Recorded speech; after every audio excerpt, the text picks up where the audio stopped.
coming off a 2-week break, just how did things go today coming out? I think that we got a lot of new things in, especially on defense. A lot of the odd front started to show up today. Thought we started a little bit slow, like we put in a lot of new offense and a lot of new defense. But I didn't expect that. We reacted very well towards the last half of practice and did some good things. So it was a productive day, but early on we need to expect more out of ourselves. Condition-wise, were you happy with the 2-week layoff? Would the guys come back ready to go? Yep. Yeah, it was great to see their weights. They held their weights for the most part, which was really important for us. That did not take place kind of in our first cycle. We had a lot of kids go home and lose weight. They didn't do that this time, so that was a good step. Today was 20-period practice, and we had some pace stuff in there, and they seemed to handle it well. So I'm sure they had a good time with spring break, which I hope they did, but obviously they did more than just sit and play video games, so that was good. How did you utilize the 2-week break? You and the staff, just kind of to step back and evaluate. Well, a lot of coaches got moved into homes, which was nice. There was quite a bit of traveling that took place and a lot of moving boxes around. But for a staff, it was good. We spent a good amount of time really looking and saying, okay, this is 6 practices in. Who are we going to be on offense? Who are we going to be on defense? And understand the ability to put our best players in the best positions that they can be. And that was really what took the adjustment on the defense to put us more into the odd front. And that'll continue as we move forward. We'll still play both, but you'll see a lot more odd front. On the offensive side of the ball, one of the key things for us right now is our ability to throw it and catch it. And we need to be better at it. We're working hard at it. Took some steps forward, I believe, today.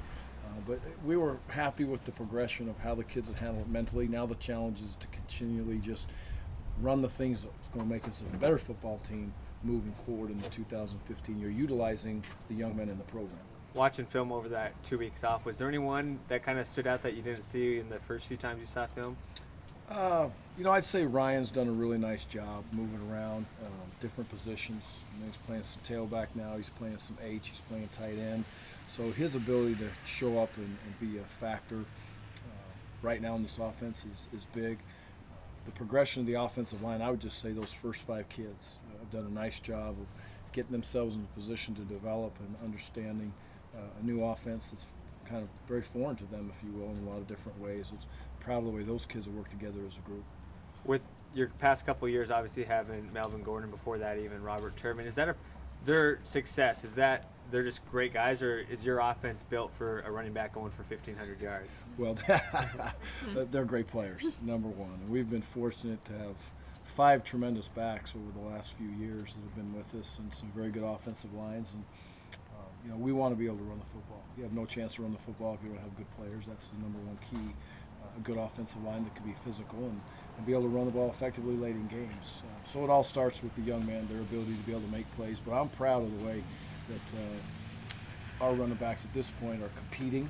They all are. Storm's out there battling, Chris is out there battling, Ryan's out there battling, Haskins out there battling. I can go on and on and on. Those kids are really fighting for spots, and we need to be more physical at that spot. We've talked about it, and we plan on being as we move through spring. When it comes down to it, do you want one guy to be ahead of the rest, or are you cool with the committee back there?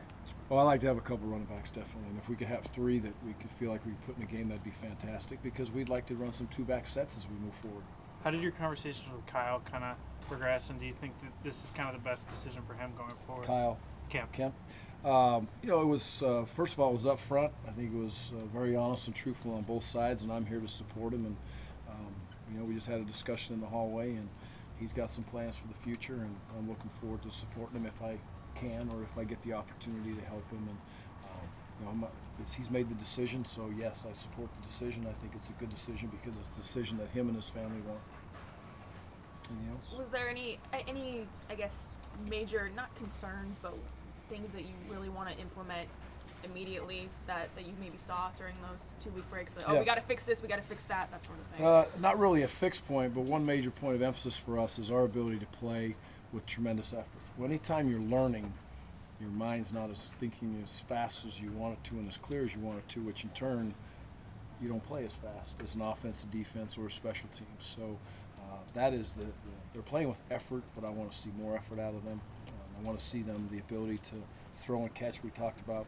I want to see the communication on the defensive side as a whole become very clean and crisp, whether it's loud, whether it's quiet, whether it's paced, whether it's slow. Those are points of emphasis. And then I want to see our special teams begin to started with punt today, and we're going to continue to move at a fast pace with special teams and get a lot of young men involved that are going to be playing those positions in the fall.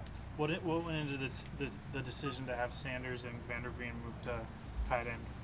Well, our numbers were not real high at the tight end position, which was part of it, but those two young men were very receptive. They were excited about the opportunity to have a position change and get in there and compete. So anytime you talk about position change, it's one thing as a coaching staff to think that, hey, this is a good spot for the kid, but it's not a good spot if the young man doesn't believe in it and have an idea that, yeah, I'm excited about having that opportunity. And they both were excited about that opportunity, and they're doing a good job of banging away out there. Very different, going from quarterback to sometimes your hand on the ground blocking a defensive end. So, but they're doing a good job, and we'll see how we progress there. What's kind of the next steps for Thursday and Saturday? You guys were obviously in shorts coming back today. What's kind of the plan for the next two practices? Thursday we'll be a little bit more physical. We'll stay up for most of that practice, but that'll be a big, hard physical practice for us, and kind of encompass from special teams to offense, defense to a lot of group periods, and then we will. Not a scrimmage, we only get 3 scrimmages, but on Saturday we will get after it a little bit and use as much of that practice as they legally allow us to use to be able to tackle and be as physical as we can be. So we need to continue down the lines of being very physical, playing football as much as we can, and that's going to entail us to be, cutting, blocking, getting after the quarterback and being very aggressive. We're at that position right now where our offense and defense and special teams doesn't get better if we play real football, which is the physical nature that we have to have in spring. And our kids are handling it well, the tempo of practice, the different style of practices. They're handling it, they're staying up, and they're taking care of each other. So that's a great thing to see. Going back to Gina's question a couple ago about just how they're learning, do you think a lot of that improvement will come once they really know the playbook inside and out? Oh yeah, there's no question. There's a comfort zone, taking it from a meeting room or from a coach's mouth or from a grease board out to the football field and dealing with it, and with just 11 kids on the field, and the communication is so important. I mean, thinking too much, kind of. Yeah, and I don't even know if really thinking too much. It's just, it's processing still. It's like right now we started with teaching simple, addition, and then we're moving ourselves to multiplication, but eventually we've got to get to trigonometry, and we got to roll. And we're in the process of taking those steps, and the kids are fighting like crazy to get better and better at it, and so are the coaches. So we got to teach them right. They got to put in the time on the field, off the field. They got to spend time by themselves on those iPads and make sure they're working to get better, and they will. It's definitely a work in progress, but they have to take ownership in it just as well as we do as coaches. Coach, I saw Harlow out here. He's still working on technique after the gates are closed. It's not the first time I've seen that. Do you like seeing that and what you're seeing from him? Absolutely. If you want to be great, you have to put in extra time. There's not enough time to sit out here and just take a 20-period practice and an hour meeting yesterday. It's not enough. So I also want to be careful with those type of young men. Sometimes kids like that can overwork themselves and put themselves in harm's way. So communication with the training room, communication with the weight coaches. Extra work is great, but we have to be a little careful. What does Daryl Sanji bring to you besides just crazy energy out there on the practice field? He definitely brings that, doesn't he? Daryl's a very talented athlete. He's done some great things. He's made that linebacking group even more competitive.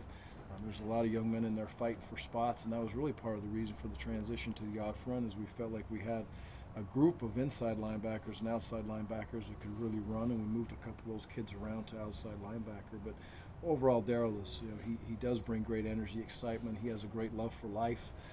He's got a great story to tell, and he's got to continue to, make his book that he's creating worth reading. So the first few chapters are very interesting.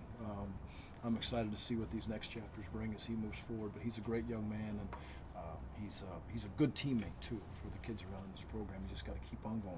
I mean, he didn't play last year. He was suspended. Is that something? Did you guys talk about that when you first got here? Did you say, "Hey, that was last year. Like, let's move on," or how did you kind of handle that with him? Well, it wasn't just last year. The fact of the matter is he was suspended, and nobody's going to hide from that. And he's paid a price. He's got himself back in a position to be ready to move forward, and he's got to understand that he's fortunate to have that opportunity. And he's got to wake up every day and realize how fortunate he is to be a student at Oregon State first, let alone being a football player. And so I think he understands that.